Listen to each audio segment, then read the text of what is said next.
Chaque peuple sur la terre béni une histoire. Nous-mêmes, peuple haïtien, nous sommes aux côtés, nous sortis pour nous arriver là.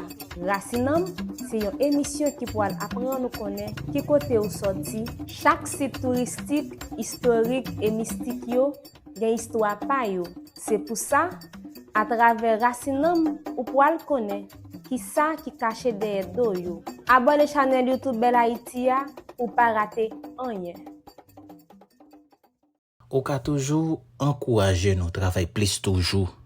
Là ou fait nos cadeaux, yon super thanks. Super thanks là, c'est petit cœur qui gagne $5 là-dedans là. Ou va cliquer là-dedans et puis ou faire nos cadeaux à partir de $2 jusqu'à ça ou vle.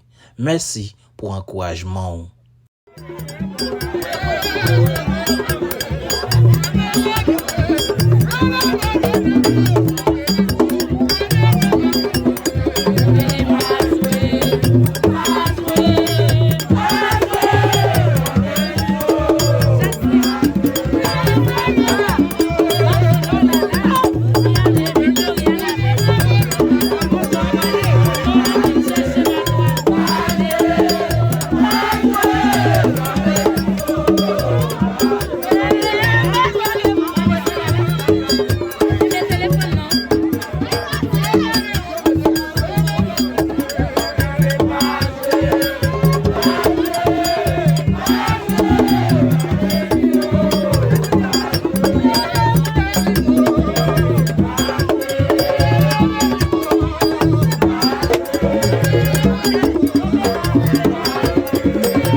toujours encourager nous travailler plus toujours.